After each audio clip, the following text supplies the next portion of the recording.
प्यारे विद्यार्थियों, कैसे हो? अच्छे हो ना? Good morning. और आप लोगों का टैगोर पब्लिक स्कूल खेरली के यूट्यूब चैनल पर स्वागत है।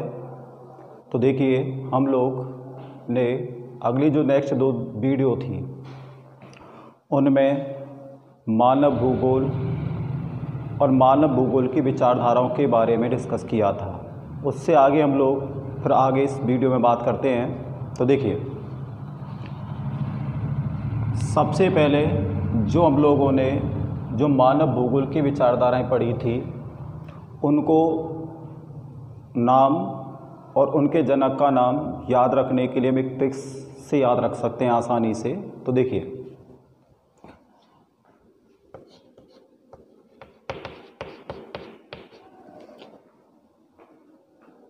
सब रेन कोट नए हैं। इस लाइन को याद रखना है, सब रेन कोट नए हैं, आसानी से याद होगा। तो देखिए, सबसे पहले शब्द आया सब, सबसे बनेगा आपका संभववाद, संभववाद। उसके बाद शब्द है बै, बै से बनेगा आपका बिडाल, बिडाल डीला ब्लाश, बिडाल डीला ब्लास। ठीक है। उसके बाद देखिए आगे फिर शब्द आता रैन, जो रे है इससे बनेगा आपका फ्रेंड्रिक, ये आगे जुड़ेगा। उसके बाद बनेगा रेट जेल, फ्रेंड्रिक रेट जेल। उसके बाद शब्द आया है नए, नए से बनेगा आपका निश्चयवाद, निश्चयवाद। उसके बाद आगे चलते हैं। फिर कोट, कोट में टे शब्द आया है, टे से बनेगा टेलर, टेलर का मतलब है आपका ग्रिफिथ टेलर। उसके बाद नए शब्द है, नए से बनेगा आपका नव निश्चयवाद, नव निश्चयवाद। तो इस ट्रिक से आसानी से आप लोगों को इन विचारधाराओं का नाम और उनके जनक का नाम आसानी से चुटकियों में याद हो जाएगा। तो देखिए एक बार, से संभववाद, बै से बिडाल डीला ब्लास, रैन, रे से बनेगा फ्रेंड्रिक रेट जेल, ने से बनेगा निश्चयवाद, टे से बनेगा ग्रिफिथ टेलर और ने से बनेगा नव निश्चयवाद। इसका मतलब हुआ संभववाद का जनक कौन है? बिडाल डीला ब्लास। निश्चयवाद का जनक कौन है? Friedrich Ratzel. और नव निश्चयवाद का जनक कौन हुआ? Griffith Taylor. आगे इसी टॉपिक को हम आगे बढ़ाते हैं। तो देखिए, तो एक बार याद रखना, सब रेन कोट नए हैं, सब रेन कोट नए हैं।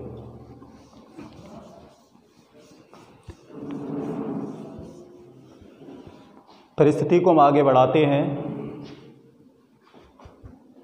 मानव भूगोल की परिभाषाएं, मानव भूगोल की परिभाषाएं।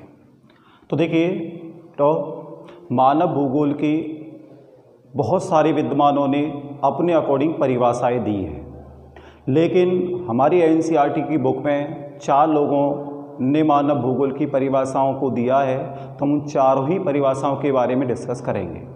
तो सबसे पहली स्थिति आती है नंबर 1, स्थिति पर नंबर 1, जिसकी स्थिति आती है फ्रेंड्रिक रेट जेल,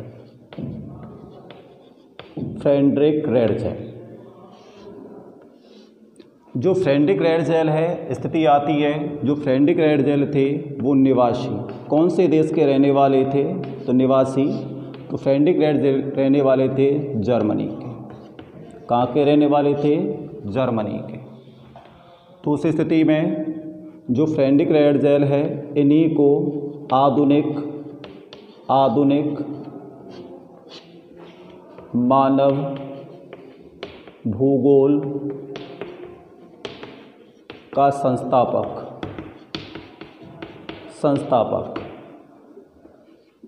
आधुनिक मानव भूगोल का संस्थापक भी कहा जाता है। तीसरी कंडीशन, इसी को आगे बढ़ाते हैं,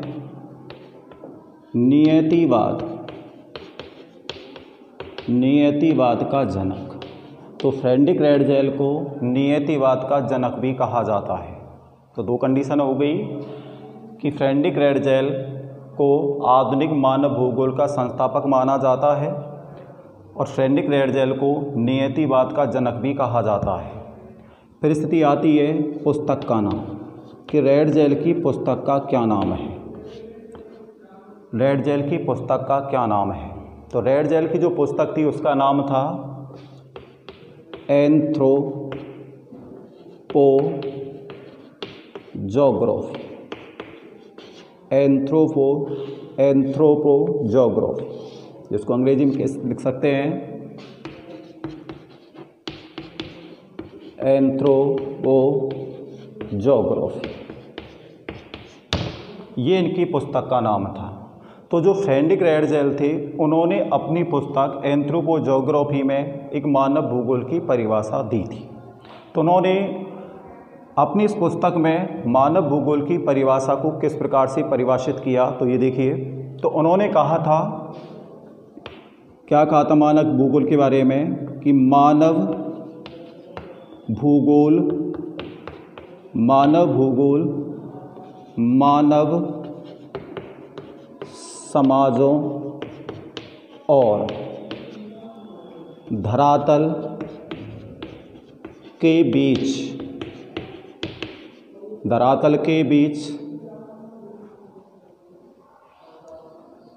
मानव भूगोल मानव समाजों और धरातल के बीच संबंधों का संश्लेषित अध्ययन है। ये स्थिति उन्होंने अपनी पुस्तक में मानव भूगोल की स्पष्ट की थी। तो देखिए एक बार फ्रेडरिक रैडज़ेल से संबंधित सारे जो प्रश्नों के आंसर आप लोगों के सामने हैं कि फ्रेडरिक रैडज़ेल जर्मनी के निवासी थे। नंबर 2, फ्रेडरिक रैडज़ेल को आधुनिक मानव भूगोल का संस्थापक भी माना जाता है। तीसरी स्थिति, इनको नियतिवाद का जनक भी कहा जाता है। नंबर 4, फ्रेडरिक रैडज़ेल की पुस्तक का क्या नाम है, एंथ्रोपोजोग्राफी। उसके बाद में फ्रेडरिक रैडज़ेल ने मानव भूगोल की क्या परिभाषा दिया, मानव भूगोल को किस प्रकार से परिभाषित किया। तो उन्होंने कहा था मानव भूगोल के बारे में कि मानव भूगोल मानव समाजों और धरातल के बीच संबंधों का संश्लेषित अध्ययन है। ये स्थिति स्पष्ट हो जाती है फ्रेडरिक रैडज़ेल से संबंधित। उसके बाद नंबर 2 परिभाषा पे आते हैं, वो किसने दी थी। तो देखिए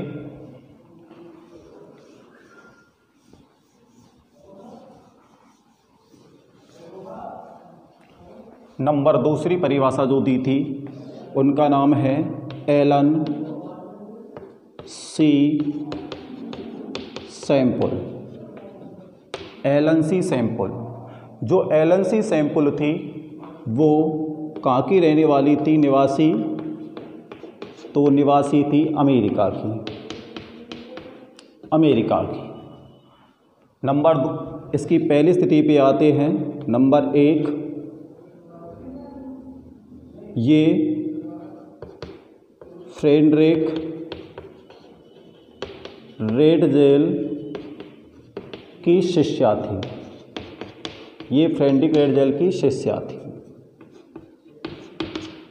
दूसरी स्थिति इसी के बारे में। नंबर 2, इनको नियतिवाद का प्रबल या कट्टर समर्थक माना जाता है। देखिए जो फ्रेडरिक रैडज़ेल थे उन्होंने तो मात्र मानव भूगोल का जनक कहा जाता है, लेकिन उस विचारधारा को सबसे ज़्यादा जो समर्थन किया था, सबसे ज़्यादा उसको आगे बढ़ाने का जो प्रयास किया था, वो किसने किया था? एलन सी सैंपल ने। तो इसलिए इनको नियतिवाद का सबसे प्रबल या कट्टर समर्थक माना जाता है। अब इनको नियतिवाद का सबसे प्रबल या कट्टर समर्थक क्यों माना जाता है? तो उनकी एक लाइन से स्पष्ट हो जाता है। उन्होंने कहा था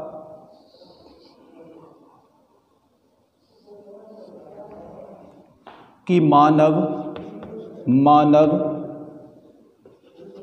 पृथ्वी तल की उपज है, कि मानव पृथ्वी तल की उपज है। इसका मतलब क्या हुआ कि जो मानव है या मनुष्य है उसकी उत्पत्ति कहाँ पर हुई थी? पृथ्वी के तल पर हुई थी। इस लाइन से स्पष्ट हो जाता है कि उनको नियतिवाद का सबसे ज़्यादा समर्थक माना जाता है।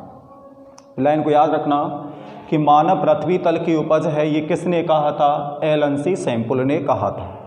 फिर चौथी स्थिति पे आते हैं, इनकी पुस्तक का नाम। तो इनकी पुस्तक का नाम तो देखिए इनकी पुस्तक का नाम था भौगोलिक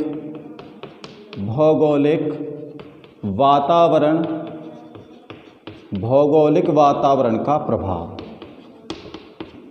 ये इनकी पुस्तक थी, भौगोलिक वातावरण का प्रभाव, जिसको हम इस स्थिति में लिख सकते हैं, जिसको मैं थोड़ा सा ऊपर लिख रहा हूं यहाँ पे,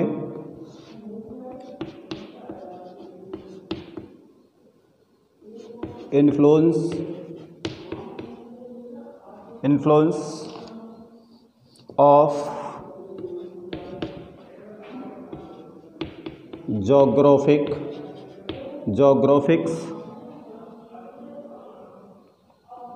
जोग्राफिक्स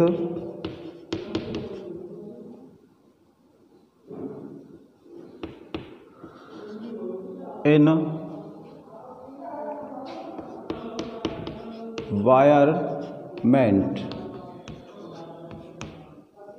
ये इनकी पुस्तक का नाम था। तो इन्होंने अपनी इस पुस्तक में मानव भूगोल को निम्न शब्दों में परिभाषित किया था। तो देखिए इनकी जो परिभाषा थी, इस स्थिति को हम यहाँ लेके आते हैं कि मानव भूगोल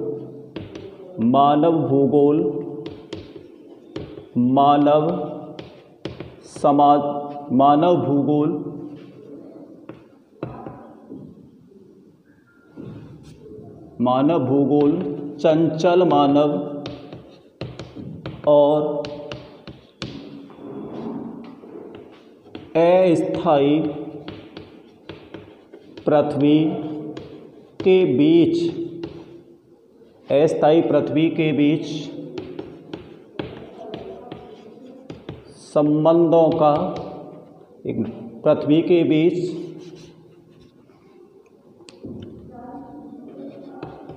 पारस्परिक परिवर्तनशील संबंधों का अध्ययन है। ये स्थिति उन्होंने मानव भूगोल की स्पष्ट की थी। तो एक बार देखिए दोबारा से, एलन सी सैंपल कौन से देश की रहने वाली थी? अमेरिका की। नंबर 2, ये फ्रेडरिक रेडजेल की शिष्या थी। नंबर 3, इनको नियतिवाद का सबसे प्रबल या कट्टर समर्थक माना जाता है। इन्होंने मानव को पृथ्वी तल की उपज कहा था। नंबर 4, इनकी पुस्तक का क्या नाम है? भौगोलिक वातावरण का प्रभाव, जिसको बोलते हैं influence of geographic environment.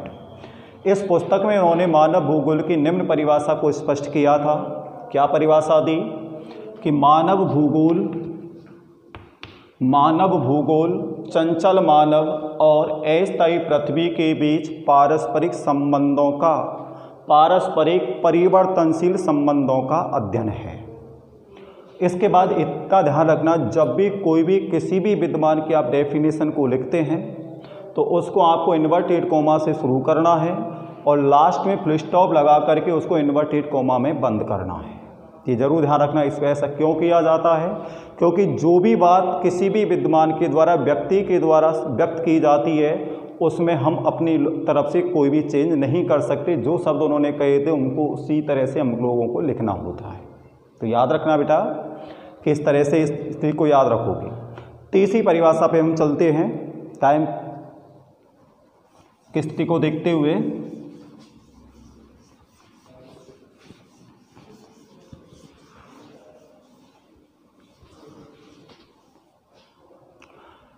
Number तीसरी जो परिभाषा आती है वो आती है विडाल डी ला ब्लाश की। विडाल डी ला ब्लाश, जैसे ही विडाल डी ला ब्लाश का नाम आता है तो कौन सी विचारधारा का जनक माना जाता है इनको? संभववाद का। तो देखिए सबसे पहली स्थिति आती है जो विडाल डी ला ब्लाश थे वो कहाँ के रहने वाले थे? निवासी थे। तो याद रखना है कौन से देश के रहने वाले थे? फ्रांस के। अब जैसे ही नाम यहाँ पर फ्रांस का आया तो यहाँ से मैंने एक आपसे प्रश्न पुटअप किया कि मानव भूगोल का सबसे ज़्यादा विकास किस देश में हुआ था? तो याद रखना है कौन से देश में हुआ था? फ्रांस में। फिर आगे देखना, जो विडाल डी ला ब्लाश है नंबर 1 स्थिति पे संभववाद की नींव, इन्होंने संभववाद की नींव रखी थी, या इनको संभववाद का संस्थापक या इनको संभववाद का जनक या पिता भी कहा जाता है। दूसरी स्थिति में इन्होंने एक अपनी पुस्तक लिखी थी 1923 में, याद रखना है 1923 में पुस्तक लिखी थी। उस पुस्तक का जो नाम था, अगर हिंदी की देखते हैं तो उसका नाम है मानव भूगोल के सिद्धांत। मानव भूगोल के सिद्धांत। लेकिन यहाँ पर जो हिंदी वाला जो नाम है वो थोड़ा आप लोगों को डाइवर्ट करेगा, क्योंकि एक और नाम हम पढ़ेंगे मानव भूगोल के अध्ययन क्षेत्र के बारे में, हंटिंगटन।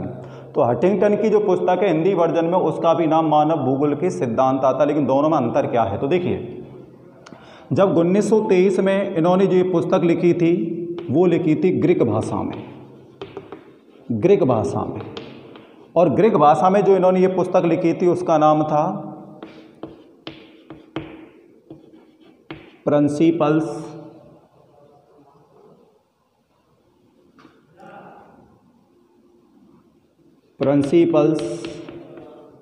ऑफ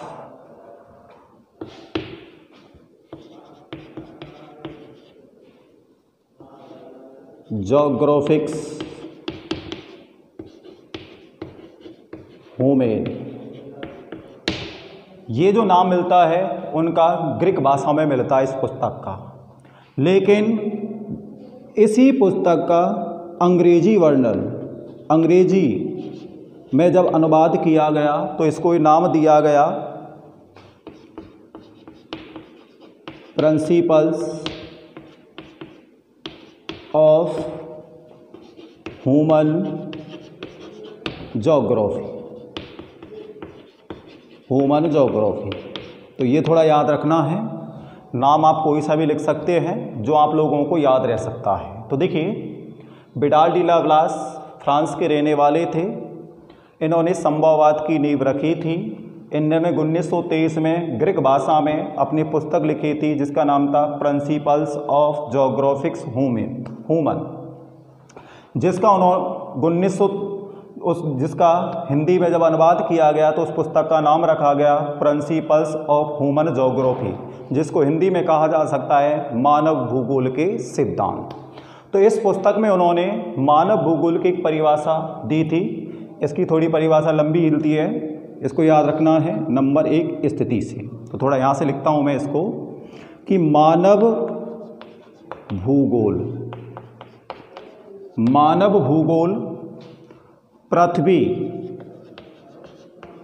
और मानव के पारस्परिक संबंधों को एक नया विचार देता है जिसमें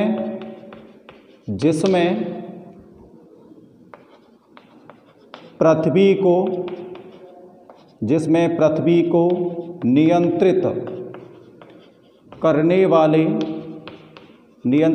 वाले भौतिक नियमों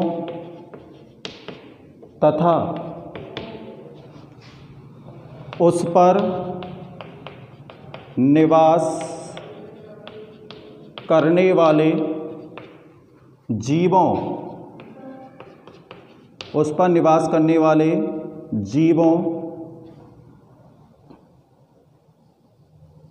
जीवों के पारस्परिक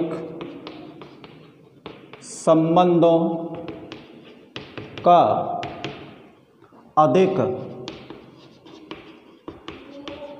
संश्लिष्ट ज्ञान शामिल है।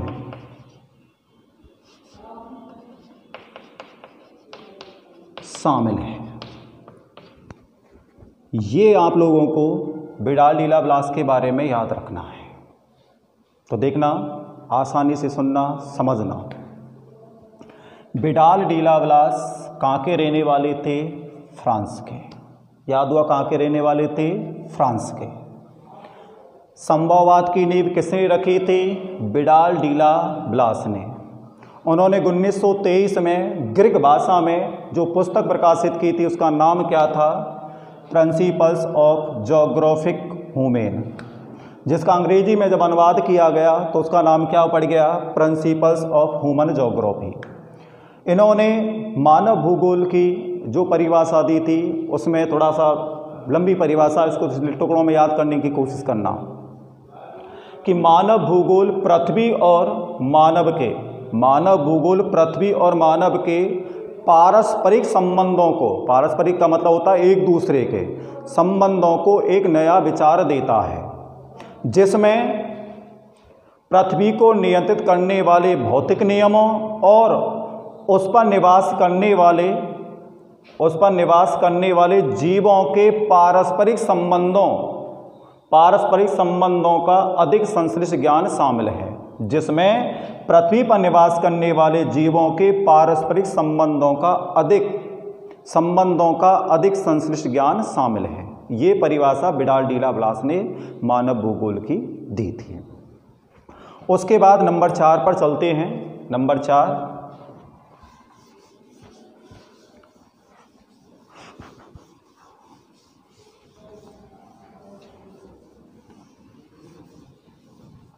4, स्थिति पे फिर एक छोटी सी परिभाषा है जिसका नाम है, दो लोगों के नाम थे, डीकेन व पीट्स। इन्होंने मात्र मानव भूगोल की जो परिभाषा दी थी सबसे छोटी परिभाषा है। क्या परिभाषा दी? कि मानव भूगोल में